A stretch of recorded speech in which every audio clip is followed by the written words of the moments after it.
బెదిరింపులతో బాలీవుడ్ భయపడిపోతుంది. ఒక విధంగా బాలీవుడ్‌లో ఎవరు ఎప్పుడు ఎవరిని చంపుతారో తెలియని పరిస్థితి. పెద్ద స్టార్ అని లేదు, చిన్న కమెడియన్ అని లేదు. ప్రతి ఒక్కరికి ఈ బెదిరింపులైతే వస్తున్నాయి బాలీవుడ్‌లో. మెయిల్స్ ద్వారా గావచ్చు, ఫోన్స్ ద్వారా గావచ్చు. అవి కొన్ని ఆట పట్టించడానికి, కొన్ని డబ్బు కోసం, కొన్ని ప్రాణాలు తీయడానికి. ఈ మధ్య సైఫ్ అలీ ఖాన్ మీద జరిగినటువంటి దాడి ఏదైతే ఉందో అది కేవలం డబ్బు కోసమే అని బయట చెప్పినా కూడా దాని వెనక ఏదో కారణం ఉందని బాలీవుడ్ అయితే భయపడుతుంది. ఈ విషయంలో ఎవరు చెప్పినా చెప్పకపోయినా జరిగే వాస్తవాలు వేరే ఉంటాయి. ఒకవేళ పోలీసులకి తెలియకపోవచ్చు. కాబట్టి మొన్న సల్మాన్ ఖాన్‌కి భయపెట్టినటువంటి బెదిరింపులు, ఆయనపై కూడా ఎటాకులు జరిగాయి. అంతకుముందు అమీర్ ఖాన్, అంతకుముందు మరికొంతమందిని, అలాగే బాలీవుడ్ నిర్మాతలను కూడా భయపెట్టారు. నిజం చెప్పాలంటే ఈ బెదిరింపులకు కారణం ఆ రోజు వాళ్ళు మాఫియాని పెంచి పోషించే విధానం. అప్పటి వరకు మాఫియా వాళ్ళ చేతిలో ఉంది. 10 సంవత్సరాల క్రితం నుంచి మాఫియాకు కూడా బాలీవుడ్ అందడం లేదు. బాలీవుడ్ ఇప్పుడు బాలీవుడోళ్ళ చేతిలో లేదు, మాఫియా చేతిలో కూడా లేదు. నిజం చెప్పాలంటే సుశాంత్ రాజ్‌పూత్ చనిపోయిన తర్వాత బాలీవుడ్ ప్రజలకి, ముఖ్యంగా హిందీ ప్రజలకైతే అర్థమైంది. బాలీవుడ్ అనేది ఈ మాఫియాతో పాటు ఇలాంటి చండాలమైన పరిశ్రమని. వీళ్ళ కోసం ఎవరినైనా చంపేస్తారు. వీళ్ళ బ్రతకడం కోసం ఎవరిని చంపేసైనా రోడ్లు నిర్మించుకుంటారు, దారులు నిర్మించుకుంటారు, వీళ్ళు మార్గాన్ని సుగమం చేసుకుంటారు.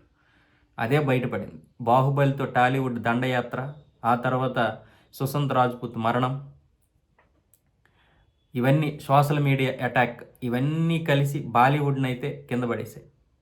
నిజం చెప్పాలంటే వాళ్ళ యొక్క మనస్తత్వాలు ప్రజలకు తెలిసాయి. టాలెంట్ లేదు, అంతా మోడల్స్‌లోనే ఉంటారు.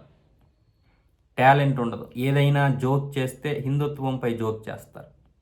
అయినా సరే వాళ్ళు వెకిలి నవ్వులు నవ్వుతూ ఉంటారు. హిందువు గురించి ఎవడైనా ఒక మంచి హీరో వస్తే వాడిని తొక్కేస్తారు. రైటర్లు వాళ్ళే, నిర్మాతలు వాళ్ళే, యాక్టర్సు వాళ్ళే. మిగతా వాళ్ళందరూ కూడా వాళ్ళకి భజన చేస్తూ బయటపడాల్సిందే తప్ప సొంతంగా అయితే మనం అక్కడ బాలీవుడ్‌లో నిరూపించుకోలేం టాలెంట్‌ని.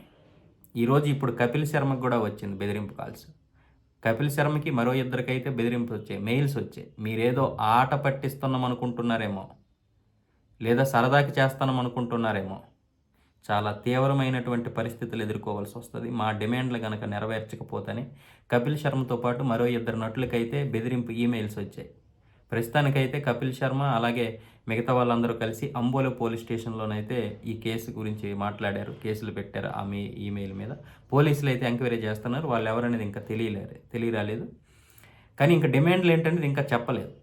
నిన్న చేశారు మెయిల్, ఇప్పటికీ కూడా డిమాండ్లు ఏంటనేది ఇంకా తెలియరాలేదు. ఆ డిమాండ్లు ఏంటనే దానికోసం ఇప్పుడు కపిల్ శర్మతో పాటు అందరూ ఎదురు చూస్తున్నారు. వినాశకాలే విపరీత బుద్ధి. మనం ఏదైతే గొయ్యి తీసుకుంటామో అదే గొయ్యి మనల్ని కూడా మింగేస్తాం. ఇప్పుడు అదే జరుగుతుంది బాలీవుడ్లో.